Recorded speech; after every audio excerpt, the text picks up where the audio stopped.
I see RCICs doing these five things over and over again. And these five things are exactly what's stopping them from growing exponentially, personally, professionally, and in terms of their business. Welcome to Talk with Olena podcast.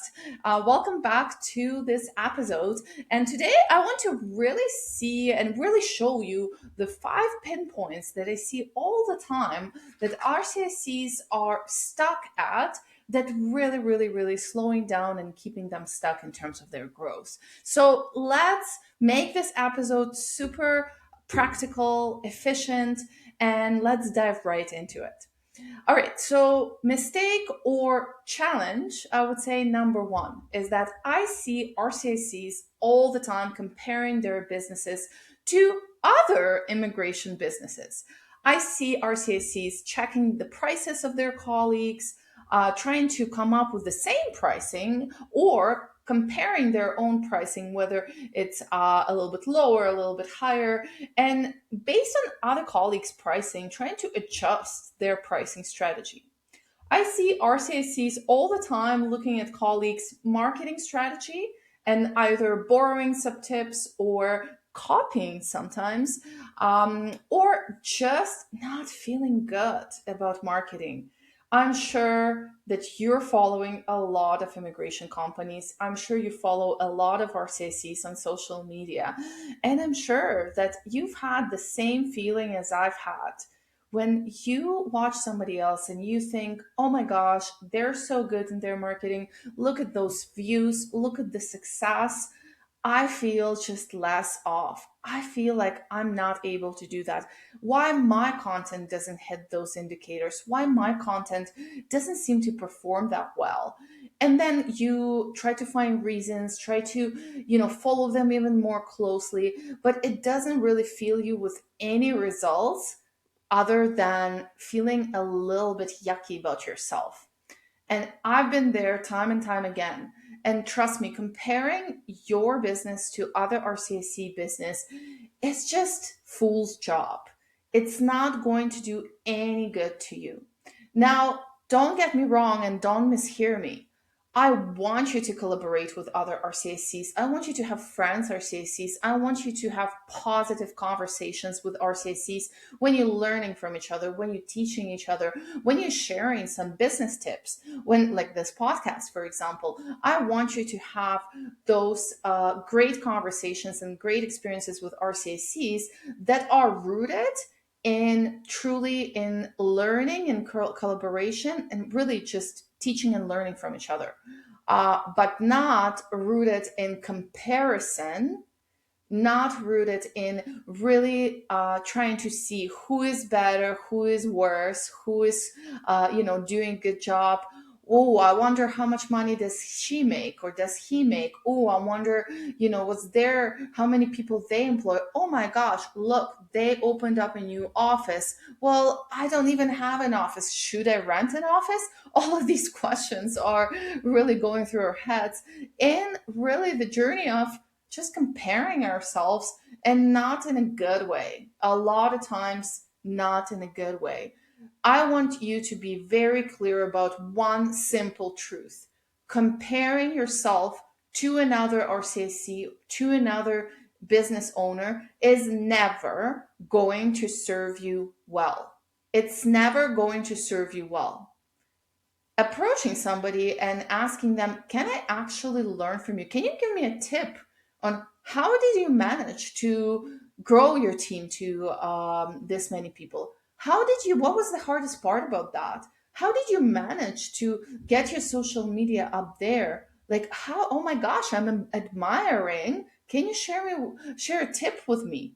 Having that conversation, that's a different story.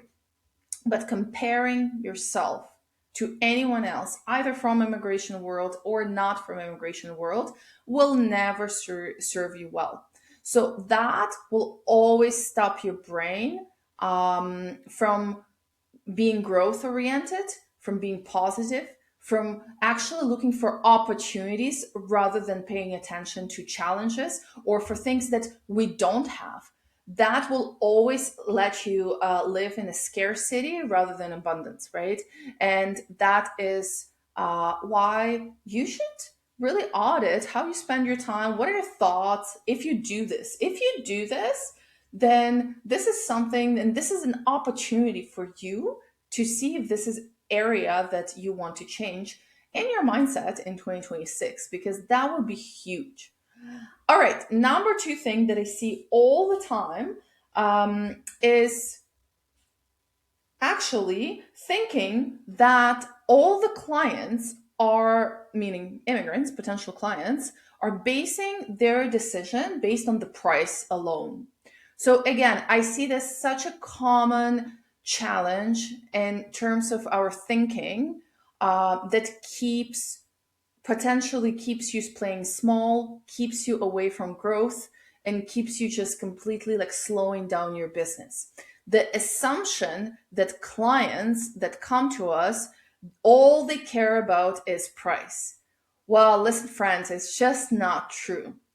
There's a lot of research out there. There is like, you can have a conversation with ChatGPT about this or with Google about this, and you can find all the data in the world that proves that pricing is not the sole factor that consumers really take into consideration when they're making purchasing decision.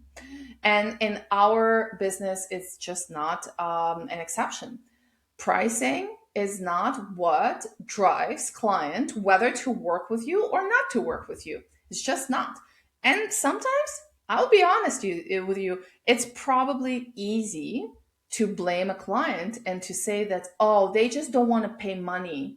Oh, they probably cannot afford this. Or they probably just, don't want to pay money for this. And that's kind of easy when the reality is that they did not agree for a quote, not because it's too expensive, but because they were not convinced enough that you can truly provide and deliver value in their immigration journey. They did not see the value that you going to deliver once they pay that money. And that is the reason why people don't hire, because people don't see the value.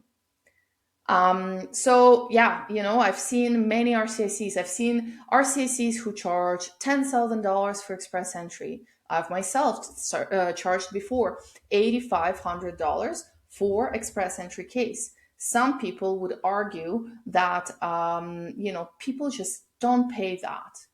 Well, people do. Maybe people that you've interacted with previously don't pay that. Maybe people that you've had experiences with, they don't pay that. But I can 100% assure you that there are a lot of clients for any price point that you're going to establish. The challenge here is not which price to charge. The challenge here truly is how you're going to actually demonstrate the value that you're going to deliver for that fee, the value and what the clients are paying for, the value that you're going to present, and how can you make the clients actually see that value, actually envision and be convinced 100% that this investment is worthwhile. Like, if I told you today is that I'll help you to make $1 million, it's no brainer. I've done it a million times. I'll help you to make $1 million. All you need to do is pay me 100,000, right? Sounds like a pretty sweet deal. And if I showed you proof convincing you that, if you had enough of social proof, enough of examples, you've talked to people who I've delivered $1 million businesses to, you probably would be like, okay, like that sounds like a good deal, right? The thing is that the clients, they don't see how you are actually going to help them in your immigration journey. They don't see the value that you're going to deliver. And it's your job to help them see that. So it's never about the price. Remember this, it's literally never about the price. It's about your clients seeing value in what you are providing.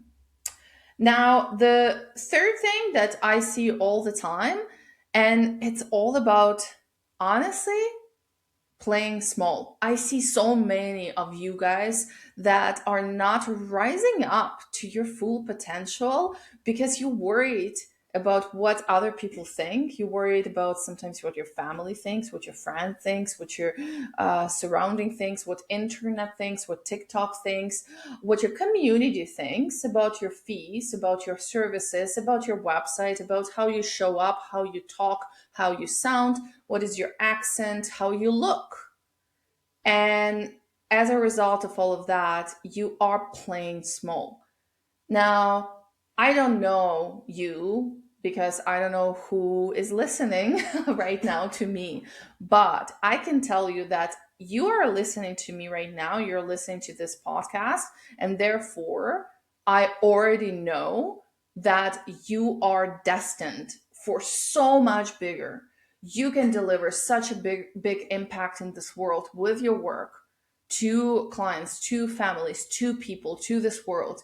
You're destined to so much bigger, to grow your business, to make bigger impact for yourself, for your family, to be so happy with your accomplishments, to really fulfill every ambition you have.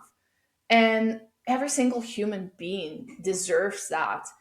And I want to tell you, stop playing small. And I have the whole episode about it. So go down to my podcast episodes list. And there is an episode about stopping to play small with some practical tips that would allow you to, number one, see if that's applicable to you and that's what really is happening. If you are playing small, and if you're not rising up to your ambitions and to your potential. And number two, this episode will give you some practical tips on how you can actually conquer that. How can you fearlessly do bigger things that you so much deserve to do?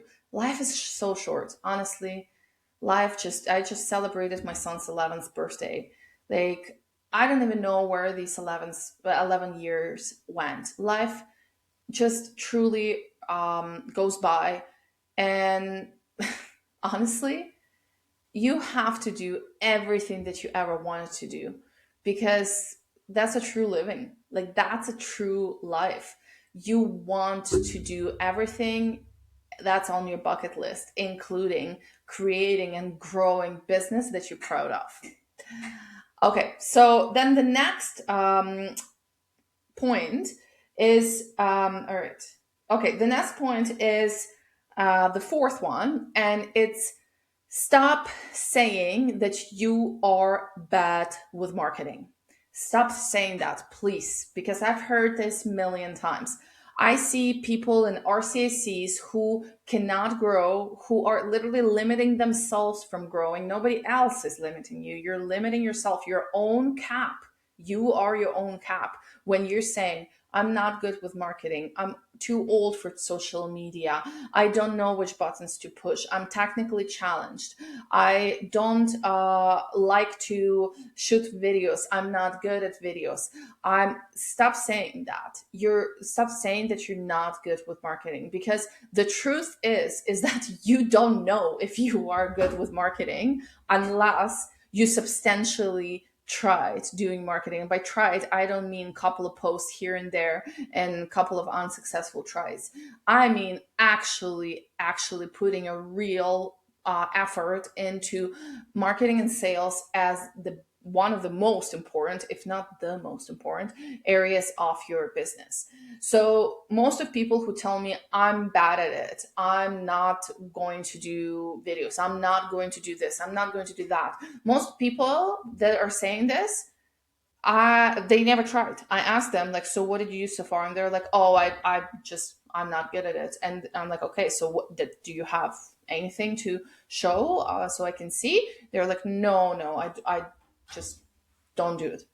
So yeah, my really suggestion to you and the opportunity that you should take in 2026 is to challenge yourself to actually figure out, if you are good or bad at marketing, because you're not going to know until you really, really, really try. And you should figure out sales for your own business. You should figure out how to bring business into your company, because it's literally the most important part of your job if you want to have successful business.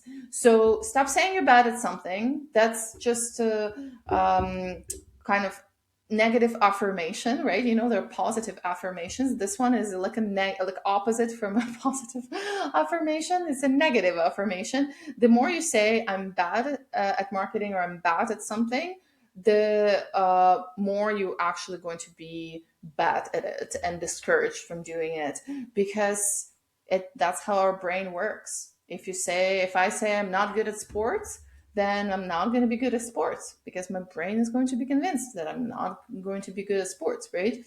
So the reality is that we just really need to put on big boys, big girls pants and behave like business owners, badass business owners that need to bring some sales into our business this year.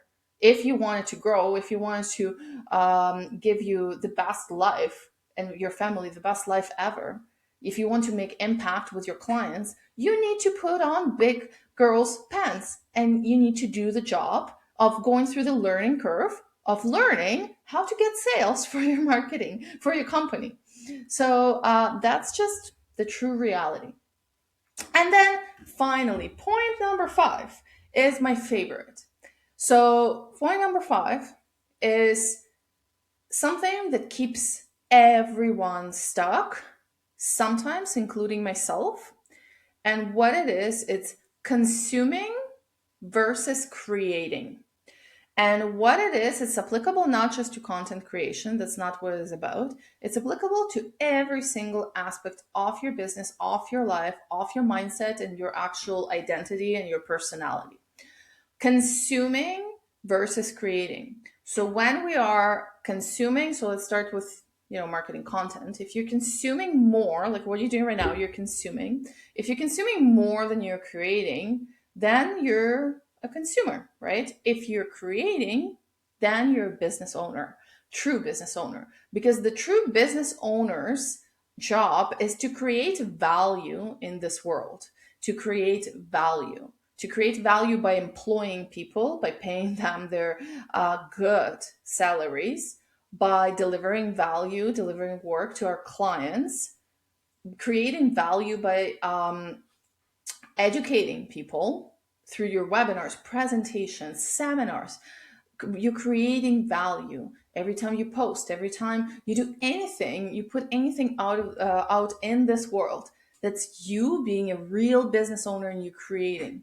Now, when we are drifting away from that balance, and when our consumption of content, consumption of this world, of social media, of presentations, of I don't know, CPDs, when your consumption is higher than your creation, that's when your business starts losing.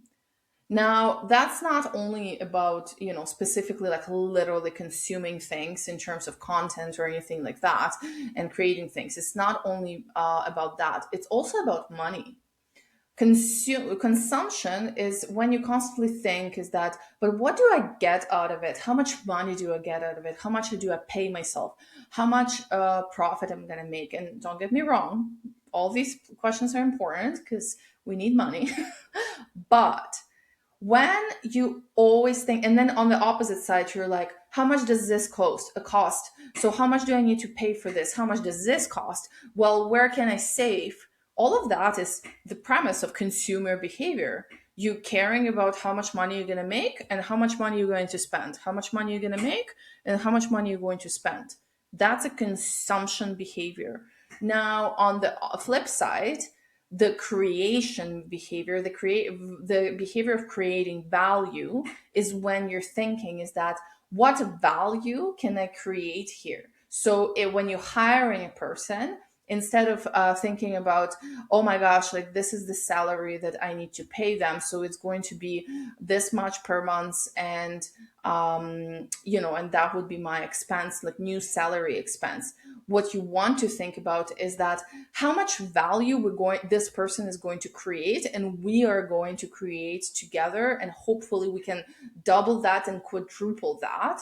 And everything should be around value creation. When you create your marketing, it should not be about, so I'm going to create this post and I hope I'm going to get consultation booked.